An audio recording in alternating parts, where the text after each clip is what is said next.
Assalamualaikum warahmatullahi wabarakatuh. Saya Andi Wijaya SPDI, Guru Pendidikan Agama Islam SMP Negeri 4 Semeri Darat Ulu. Pada saat ini sedang melaksanakan praktek peer teaching LPTK Win Raden Patah Palembang tahun 2023. Assalamualaikum warahmatullahi wabarakatuh.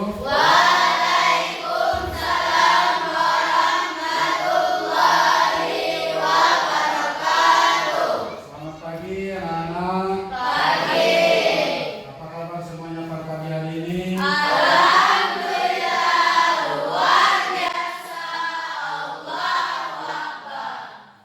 Nampaknya masih semangat untuk melaksanakan proses kegiatan belajar mengajar sebagaimana biasanya. Baik, sebelum kita memulai kegiatan pembelajaran, Bapak minta kepada ketua kelas untuk memimpin doa terlebih dahulu. Mari teman-teman, sebelum kita belajar, marilah kita berdoa. Doa dimulai.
Sebelumnya Bapak akan mengabsen terlebih dahulu.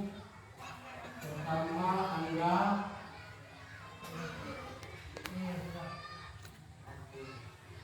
berikutnya Agung Saputra,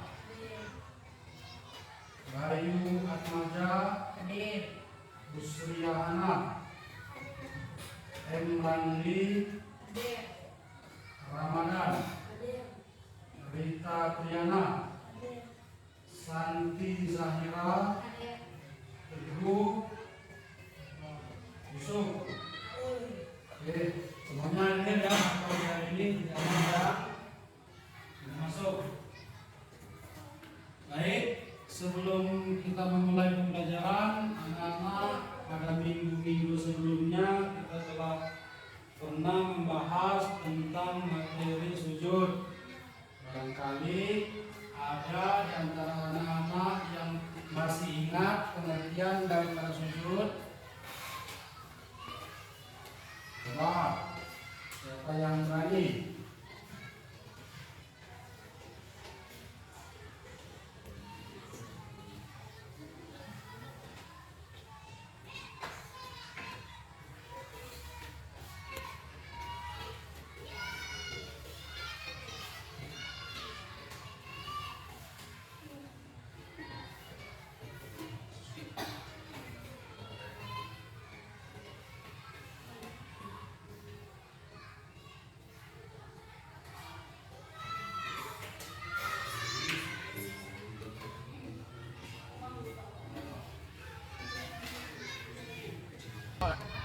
Pengertian daripada sujud, ada yang paham?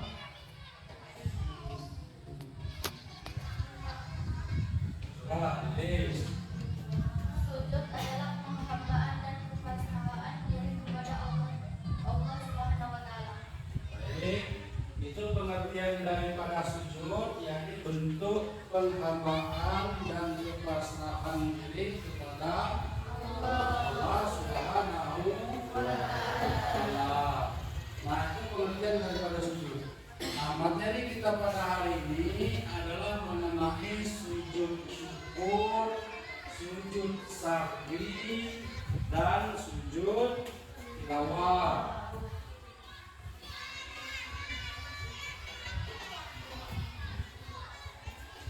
Nah, sebelum kita membahas mengenai pengertian daripada sujud, yakni terlebih dahulu saya minta kepada anak-anak untuk ataupun yang berani tampil membaca daripada sebuah pantun penyemangat. Wah, silakan Lilis. Membuat baju bermotif batik sambil duduk kacamata, janganlah kamu membuat musik, tetap bersyukur kepada Allah semata. Nah, itu sebuah pantun penyemangat agar kita senantiasa tetap menyembah kepada Allah Subhanahu wa Ta'ala. Nah, berikutnya materi kita pada tujuan pembelajaran kita pertama memahami ketentuan sujud sahwi, sujud tilawah, dan sujud syukur. Lalu yang kedua memahami tata cara sujud sahwi, sujud tilawah, dan juga sujud syukur. Berikutnya yang ketiga mempraktikkan sujud sahwi, sujud tilawah, dan sujud syukur sesuai ketentuan tata caranya serta menjelaskan daripada hikmah sujud syukur tersebut. Itu tujuan daripada pembelajaran pada hari ini. Nah, pembahasan pertama yakni sujud syukur. Coba sujud syukur pengertiannya, apa pengertian daripada sujud syukur? Ada? Coba siapa? Silakan. Pengertian syukur adalah sujud yang dilakukan ketika seseorang memperoleh nikmat dari Allah serta pada saat terhindar dari bahaya atau musibah. Adapun bacaan pada saat sujud syukur adalah sebagai berikut. Subhanallah, subhanallah, walhamdulillah, wala ilaha illallah, wallahu akbar. Terus ya. Sujud syukur adalah sujud yang dilakukan ketika seseorang itu memperoleh nikmat dari Allah Subhanahu wa Ta'ala serta pada saat terhindar daripada musibah ataupun bencana. Nah, itu mengapa kita perlu sujud syukur tadi? Karena diantaranya pada saat kita mendapatkan rezeki yang besar dari Allah Subhanahu wa Ta'ala, ataupun pada saat kita terhindar dari sebuah musibah. Nah, adapun yang dibaca pada saat sujud syukur yakni subhanallah walhamdulillah wala ilaha illallah.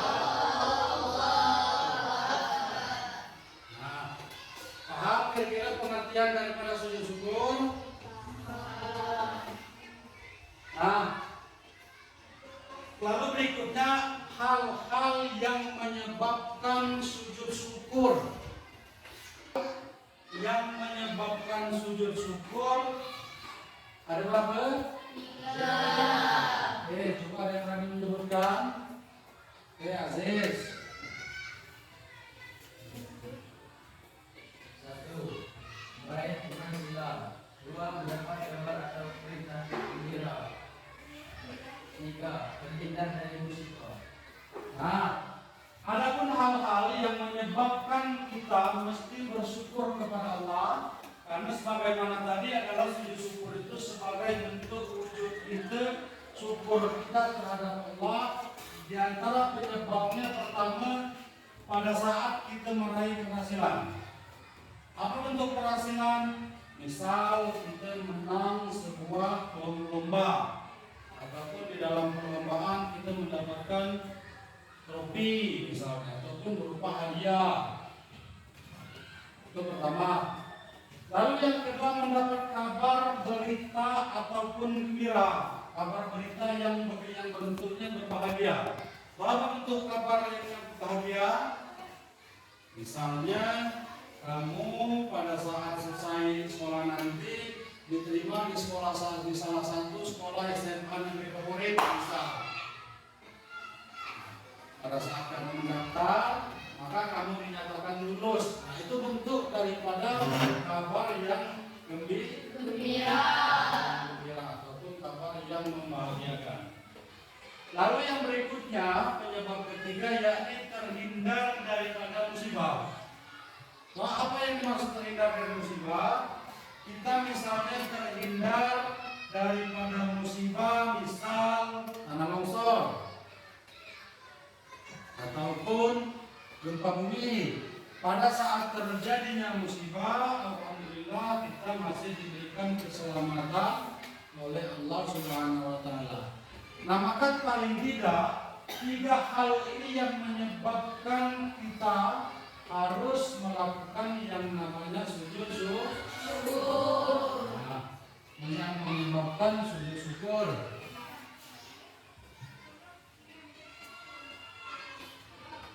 Lalu berikutnya tata cara. Tata cara daripada sujud syukur yakni sebagai berikut. Apa saja rangkaian ataupun urutan daripada tata cara sujud syukur?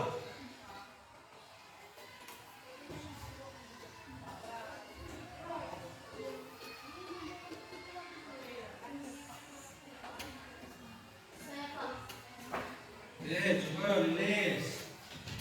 1. Diawali dengan niat sujud syukur. 2. Melakukan takbiratul ihram. 3. Melakukan sujud syukur atau syukur 1 kali sambil membaca ini.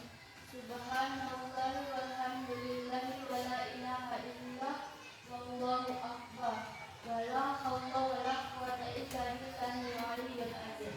Nah, itu tata cara sujud syukur. Pertama, diawali dengan niat untuk melakukan yang namanya sujud syukur. Lalu yang kedua, kita membaca ataupun melakukan takbiratul ihram. Dan yang ketiga, melakukan sujud syukur 1 kali dengan membaca doa sujud syukur. Subhanallah, Alhamdulillah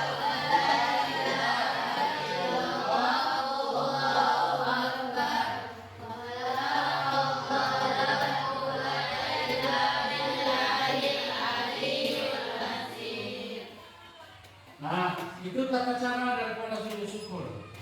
Lalu yang berikutnya, yang ketiga,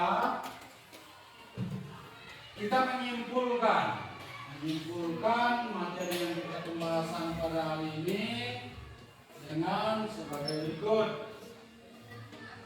Hikmah daripada sujud syukur. Pertama, sujud syukur itu merupakan bentuk daripada ucapan terima kasih kita kepada Allah atas segala nikmat yang diberikan kepada kita selaku manusia. Lalu yang kedua, apa yang kedua? membuat umat Islam lebih menyadari kuasa Allah atas hidupnya sehingga bisa membuatnya lebih beriman akan qadar dan takdirnya. Berikutnya yang ketiga, Tidak sombong atas pencapaian dunia.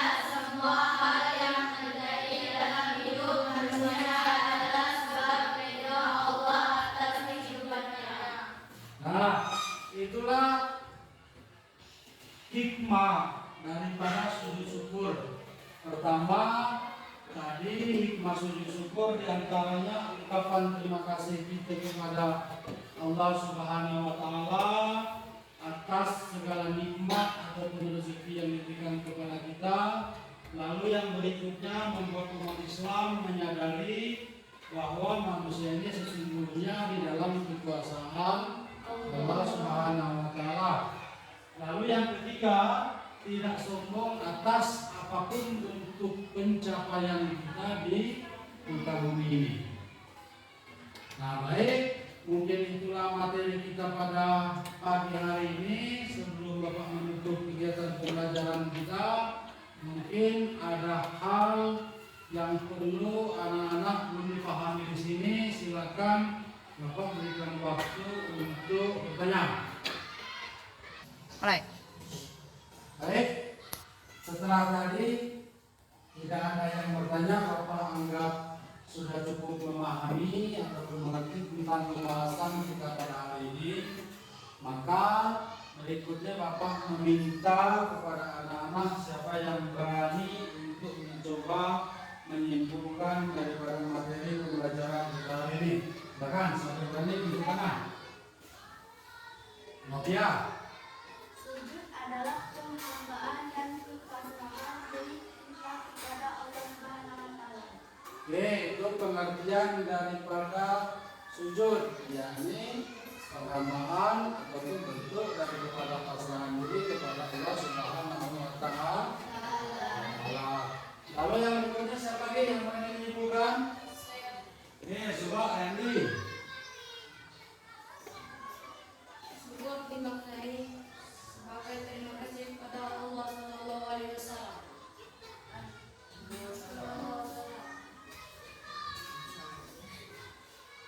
Kedua, sujud adalah sebagai bentuk sujud tadi rasa terima kasih kita kepada Allah Subhanahu wa Ta'ala. Lalu yang ketiga, ada yang mencoba berani? Ya, silakan coba di Asnadi. Hikmah sujud syukur. 1. Berterima kasih kepada Allah atas rezekinya. 2. Mengimani qada dan qadar. 3. Agar tidak berbuat sombong di muka bumi. Oke, baik.